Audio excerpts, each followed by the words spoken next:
Hi everyone, welcome back to my next video. Well, as you can see, again, we're doing something a little bit unusual. Again, we're doing my website. I have got an enormous wealth of information on my website, and I don't promote it nearly enough. Just about everything I know is on my website. I've tried to get everything I can out there onto it. So I really encourage you to go and explore it. The search function is terrible, and hopefully we're going to change that soon, but not anytime soon. But at any rate, the information is all there. When I'm recording this video, it's March 24th, 2019. It'll be a few days before you actually see this, but hopefully it will be very soon. March 27th is a very important date for me. It's one I never forget. No, it's not my birthday. I don't want you to know my birthday. It was the date of the Great Alaskan Earthquake, the second largest, I believe it's now the third largest earthquake ever recorded. Largest earthquake ever recorded on North America. It was 9.3 on the Richter scale. It was, to say it was an enormous earthquake, you know, that just, it doesn't even begin to say it. The big thing was, not only was it the shaking enormous and incomprehensible, but it went on and on. It went for like 5 minutes. For 5 minutes, the earth shook. I was downstairs in my house in Anchorage. I was a little boy, 9 years old. I ran outstairs. We couldn't decide.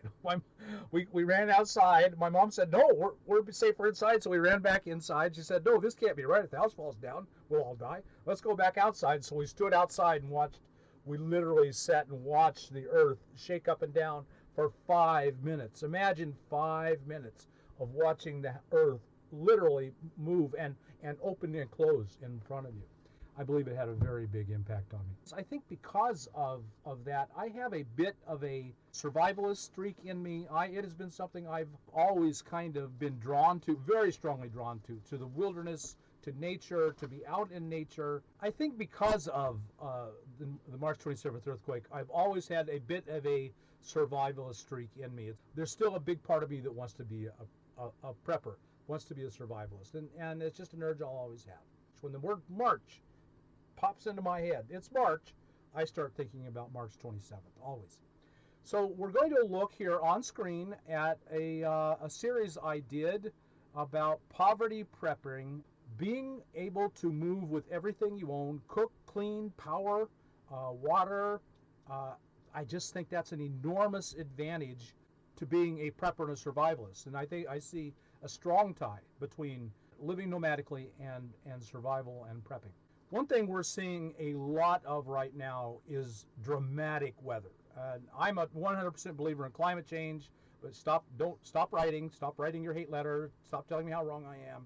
I'm a 100% believer in climate change, but you don't have to believe in climate change to be aware of the crazy weather we're experiencing. Right now in 2019, there's incredible flooding. Last year in 2018 was the fires, and then the hurricanes from hell, the fires from hell. Earlier in the year, there were tornadoes and floods and more drought. There's drought and flooding at the same time. California has gone overnight from one of the worst floods in record to some of the worst fires on record. And it's all over. It's not California. It's all across the country. The weather is going crazy. And you can deny climate change until you're blue in the face. It's happening all around you, and if you don't want to see it, that's your choice. But a nomad will be better prepared for the weather disasters that are happening than anyone else. If you've let your fear of the word climate change close your eye and mind to the obvious weather changes around us, that's not wise. My suggestion is that you be really aware that the climate is changing, that the weather's going crazy. Yeah, that's demonstrable fact. 10 of the hottest years in record have been since 2000. The one outlier was 1998. They're all in this is the 17 hottest years have all been in the year 2000s, except 1998, which was an extremely extraordinarily hot year. The weather's getting hotter every year. It's just an obvious fact. We can see it. Living in a van is going to help you prepare. And one of the things that the preppers and the survivalists talk about is the end of the world as you know it. Titawaki. On that day, March 27th, 1964, the end of the world as you know it was a pretty real thing to me. That night, the power was out for days. This was 1964, a long time ago. I can remember being in our house in the dark with aftershocks. The aftershocks were 7s and 8s. Every time the earth would shake again, I wondered, is this it? Is the house going to fall down? Am I going down in the earth? And we would hear houses explode. Natural gas is a big thing in in Anchorage, even way back then. And the gas lines would leak and houses would explode. And I remember so distinctly hearing houses explode overnight. It was a frightening time in a little boy's life. And I think it's had an impact on me ever since. So because I have this strong inclination to be prepared, prepping and survivalism. In fact, we'll scroll down here, we'll start looking at the story. I wrote this in March 26, 2014. So the day before the earthquake. It impacts me every year. And I was writing about this, the end of the world, see here, the end of the world as we know it. Titawaki isn't a theory for me. I've experienced it. And it's really true. That is how I feel. We've talked about my arm. In fact, I'll show you my arm. I got this scar here. Where's it at? There it is. I've got this scar here. Well, this scar is money. This occurred on the job. I was riding a motorcycle on my job. They allowed me to ride a motorcycle. I had a real bad motorcycle accident. It was horrible break. The wrist and the elbow both broke. I had 4 surgeries. I got a large settlement when it was all said and done. And so I had all this money, and I know myself. I'll just blow money. If I got money, I'll blow it. So I decided to blow it on food. Put the money into something that will last, and food lasts. And so I went out and bought all this food. So in this picture, you see all of this picture, this is 39 cans of number 10 freeze-dried foods. You can see this one is out and exposed. That one's buttermilk pancake mix. And so there's 6 in this box, 6 in this box, 12 in this box, 12 in this box. I figured 1,350 calories a day, and I had 6 months supply at 1,350 calories a day in my van and cargo trailer. Now, back then I had a 2001 Chevy extended van, and I had a 6x10 cargo trailer. I lived in the cargo trailer. This is under my bed. Right up here, you see where the cursor is, that's my bed. It was about 6.5 feet long, and this took up about a half of one side. So I could have gotten the entire 6 months supply on this half under my bed. You can do it. You couldn't do this in a van. It would take up too much space. But with a van and a cargo trailer, you can. I could have taken the entire underbed and had a year's supply at 1,350 calories. So how did I do that? Well, let's scroll down and we'll read some more of the story. So this is how I started. This is the first picture. Shows I just bought some of this stuff to have it on hand. And this was something, I think I bought all of this at Walmart. Some of the Walmarts used to carry these big number 10 cans, but I just liked having some emergency stuff on hand. You can see I had a cheese blend powder, I had milk, and then I bought egg mix. I think egg mix and powdered milk will get you through almost anything. That's an awful lot of nutrition for a little bit of space. But if you look right here on this top can, it's 6510. That's how many calories are in this can. So if you take the number of calories per serving, multiply it times the serving, that's what it amounts to. 6,510 calories. This egg mix was 5,520, and this was 5,160. And this great big thing here was 24,956.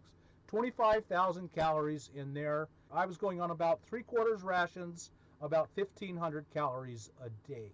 They have a very high shelf life. If I'm going to have all this extra cash, and I'm afraid I'm going to blow it anyway, put it in food. This is 10, 15, 20 year shelf life, and even in the heat of the van, it would still be at least 10 years. So why not put all that extra money I'm afraid I'm going to blow into food? And that was part of my thinking as well. Now we talk about nutritional compromises. Now this is not really nutritious food.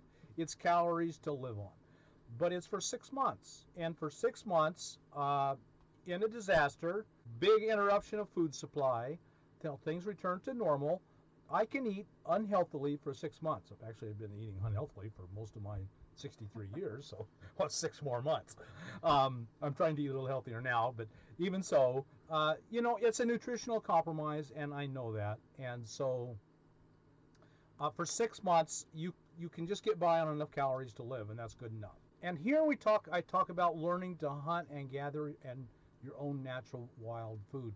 And this is a skill that I would really recommend If you can learn how to hunt even with a 22 and a 410 or in a survival rifle, you can eat a lot of small game. Going out and getting birds and ducks and rabbits, that's an entirely realistic idea. If you will learn foraging, the forests, one thing I've seen as a campground host is the forest returns to nature. It doesn't take long at all before the forest reclaims itself. Supplementing your food with hunting and gathering. And here I talk about learn to homestead and raise your own food. And that works really well too. I've got a blog post in here, I should have found it for this, about a guy who has like 10 acres in Arkansas, and he returns every spring and raises rabbits and chickens and harvests a crop, and he lives in the fifth wheel. And so when winter comes and it's all done, he slaughters the animals, puts them in his freezer, harvests all the food, cans it, and takes off. It's really easy to do if you have the land, to live 6 months of the year on the land, harvest a lot of food, and then take off and live on that. Now I talk about 2 stages of food. These are a bunch of ideas of, say you have a month or 2 of just regular foods. Canned beef, canned chicken, tuna, soups. This isn't healthy eating either, but you can have a bunch of this and you'd want to rotate. And peanut butter is really, really an important food to have on hand. You get a lot of calories for a lot of space and not much money. Peanut butter is something to always have on hand as a survival food. Here's spaghetti. That's whole wheat spaghetti noodles, a little healthier. Canned corn, canned beans, and then that's canned spaghetti sauce. Corn, beans, you can have noodles here and spaghetti. You can eat pretty well, and you have this stuff and you rotate it all the time because it's not going to keep. So you have a short-term supply and a long-term supply of food. So that's your short-term pantry. Some people like meals ready to eat. I never bought any. And this is a list of different breakfast, lunch, dinner, snacks, ideas, things to buy. Here is an example of the foods I had on hand. I bought a lot of Mountain House milk. I had a lot of powdered milk. You can survive 6 months just by drinking powdered milk. It has everything a little cow needs to live on, and you're not that much different. You could survive nothing else but on powdered milk, but that's not much variety. So I love Mountain House. I used to backpack a lot when I was a young man. I backpacked all over Alaska, and so we always ate Mountain House dinners, and so I like them. I also I kept matches. These are all special brand of matches that will light under any conditions. I bought a whole case of them. I had like 30 of them, mostly for barter, because I had all this cash from this settlement. I bought gold and silver, and I still have it. It's at my mom's. I still carry a little bit, not much, but a little bit of the pre-64 silver coins. That's what you want because it's a small amount. It's real money because there's real silver in there. So they have value just in themselves beyond the fiat money. Not only that, but a dime is just a little bit of silver, and that's a good medium. So if I want to, I could carry a Krugerrand one with you. Krugerrand is a South African 1 ounce gold coin. Well, that's like $1,500. How am I going to trade $1,500 when I just want to trade for a sack of rice you have, a 1 pound sack of rice? Well, maybe a silver dime would make a good trade. This is what I actually had. So Mountain House, I had chili mac, which I really like. It's one of my favorites.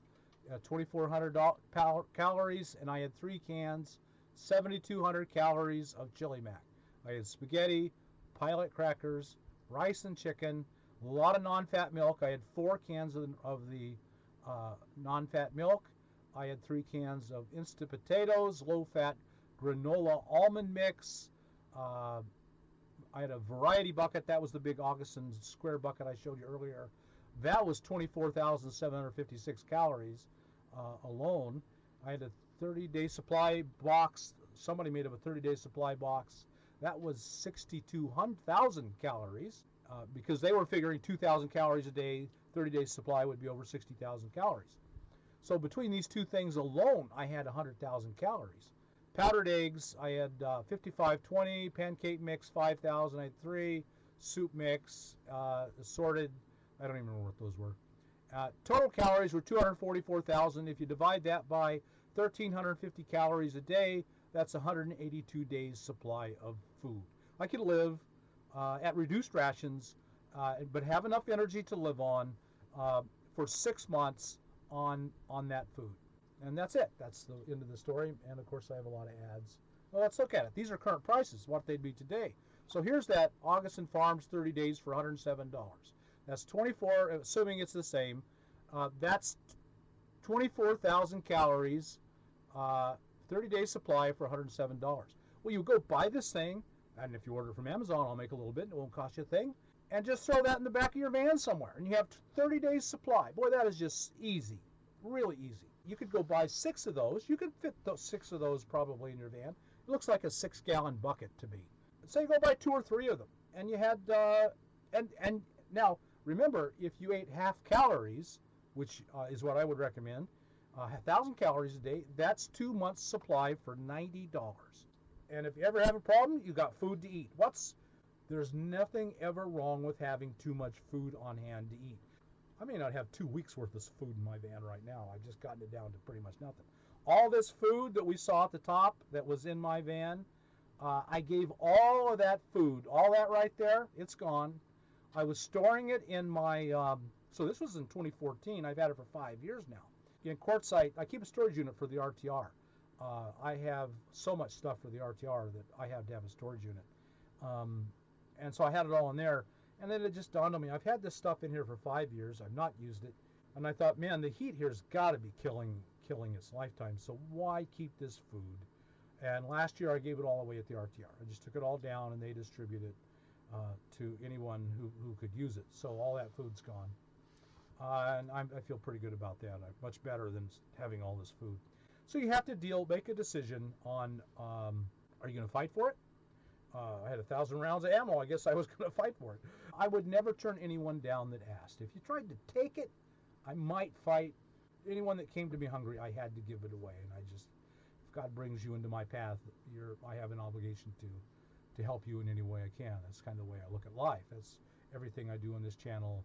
If whatever God is or who she or it is brings you into my path, then my obligation is to support you and help you in any way I can. And that's how I was going to handle it. I wasn't going to go to war with anybody. Long story short, I'm a bit of a prepper. It started in March 27th, 1964, when I walked out of my house and wondered if it was going to collapse to the ground, if the earth was going to open up and swallow me alive. The end of the world, as you know it, isn't a theory for me. It's something I experience. If you've been in the Midwest over the last 2 months, it's not a theory for you anymore either. If you were in Paradise, California in 2018, it's not a theory for you anymore either. If you were any of the hurricanes that clobbered the East Coast this last year, it's not a theory for you anymore either. The end of the world as we know it is no longer a hypothetical theory for so many Americans. It's their daily reality right now, trying to get over the natural disasters of 2018. And 2019 is off to a worse start with the flooding, with the extreme cold of the winter and the flooding that's going on now. Nothing wrong with being a little prepared. So here at the bottom, you see I do have some Amazon links. You see this link, I don't know why. Right now this is $89 both on Amazon and on the Walmart site. So you can get a 30-day supply. You cut it down by 3/4, and so that would be a 45-day supply for $90. That's a lot of food. Why not have some in your van? I mean, you just throw it in the van, keep it for a couple, 3, 4, 5 years, and then eat it, and then buy a new one and start eating that, so you're rotating it in and out. The vans do get a lot hotter, and so the life may be reduced because of that. So, but any of these things, and I bet they're all a lower price. Why not have 1 or 2 on your van? It'd be worth it, I think. Maybe not 6 months supply. That's a little crazy. Saying I am a little crazy, aren't I? So why not have some of this stuff? You know, you go out and you buy this box, 25,000 calories. So in the comments, why don't you tell me, have you been through a natural disaster? Do you think maybe it would be a good idea to carry a little bit of extra food, one of these emergency food buckets? If so, write about it and tell us how, what your experience has been and what you're thinking you might do. So I hope you got something out of this video. If you did, subscribe to the channel. Hit that thumbs up button, hit it hard, and we'll talk to you.